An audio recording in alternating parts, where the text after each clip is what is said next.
பிரித்தானிய அரசாங்கம் அவர்களுடைய புலம்பெயர்ந்த அமைப்பு முறை அத்தனையும் டிஜிட்டல் மயப்படுத்துறாங்க. அதுல ஒரு பகுதியாக சட்டப்பூர்வமாக புலம்பெயர்ந்து பிரித்தானியாவில் வாழ்பவர்கள் அவர்களுடைய அடையாளங்கள் உறுதிப்படுத்துதல் மற்றும் புலம்பெயர்ந்த நிலைப்பாடு சார்ந்த விஷயங்களை அத்தனையும் இனி வருகின்ற நாட்கள்ல டிஜிட்டல் மயப்படுத்தி தான் வைத்திருக்கணும். அதுக்காக இ விசாவை நடைமுறைப்படுத்தி இருக்கிறார்கள்.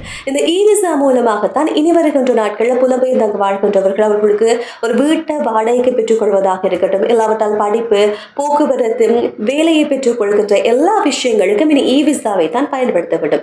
இவ்வளவு காலமும் இதை காகித வடிவில் வைத்துக் கொண்டிருப்பவர்களுக்கு இ விசா நடைமுறை கொண்டு வந்திருக்கின்ற நேரம் என்ன காரணத்துக்காக கொண்டு வந்திருக்கிறோம் என்று அரசு தரப்பு ஒரு விளக்கம் கொடுத்திருக்கிறார்கள். இவ்வளவு காலமும் இதை நீங்க காகித வடிவில் வைத்துக் கொள்கின்ற நேரம் தொலைந்து போவதற்கு இல்லாவிட்டால் சேதமடைப்பதற்கு அதிகளவான வாய்ப்புகள் இருக்கிறது. இது ஒரு சிக்கலாக இருப்பதன் காரணமாகவும் இதை நாங்கள் டிஜிட்டல் மயப்படுத்துவதன் மூலமாக இலகுவாக கையாள முடியும். அதுக்காக நாங்கள் இந்த நடைமுறையை கொண்டு வரோம் என்று ஒரு விளக்கம் கொடுத்திருக்கிறார்கள்.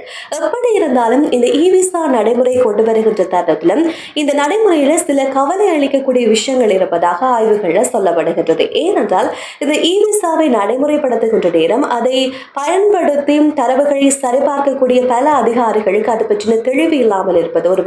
ஒரு வீட்டை நீங்க வாடகைக்கு பெற்றுக்கொள்ள போகிறீர்களா என்றால் இ விசா தொடர்பான முழுமையான அறிவில்லாமல் அவர்கள் இருக்கிறார்கள். வேலை பெறக்கூடிய இடங்கள்ல, பயணம் மேற்கொள்ளக்கூடிய இடங்கள்ல அதை ஆய்வு செய்யக்கூடியவர்களுக்கு சரியான தெளிவு இல்லாமல் இருப்பதும் அதை கையாளுவதில் சிக்கல் நிலைமை ஏற்பட்டிருப்பதாகவும் அதே தருணத்திலும் அந்த இ விசாவை பெற்றுக்கொள்ள வேண்டிய புலம்பெயர்ந்த நபர்களுக்கு பெரும்பாலானவர்களுக்கு தொழில்நுட்பம் சார்ந்திருக்கின்ற அறிவாற்றலுக்கு இல்லாததாலும் ஆங்கில அறிவும் பெரிதளவு இல்லாமல் இருப்பவர்களுக்கு இந்த நிலை என்பதை இ விசாவாக மாற்றி கையாளுகின்ற நேரத்தில் அவர்களுக்கு சிக்கல் நிலை ஏற்படுவதாகவும் இப்போது அந்த ஆய்வுகளில் தெரிய வந்திருக்கிறது. எனவே இது அத்தனையும் சரி செய்ய வேண்டுமாக இருந்தால் அதில் இன்னொரு பிரச்சனையும் சொல்கிறார்கள். முக்கியமான பிரச்சனையாக ஒருவேளை இ விசா நடைமுறைக்கு வந்ததுக்கு பிறகு அதை தொடர்ச்சியாக கையாளுகின்ற நேரம் தொழில்நுட்ப பிரச்சனை ஏதாவது கோளாறுகள் ஏற்படுகின்ற நேரத்தில் அதன் மூலமாக ஒரு வீட்டை வாடகைக்கு எடுப்பது, பயணம் மேற்கொள்கின்ற நேரத்தில் கல்வி செயற்பாடுகளில் மேற்கொள் நேரத்தில் எல்லாம் பெரிய சிக்கலான நிலை ஏற்படும். ஒருவேளை அந்த சேவையை பெற்றுக்கொள்ள முடியாத நிலை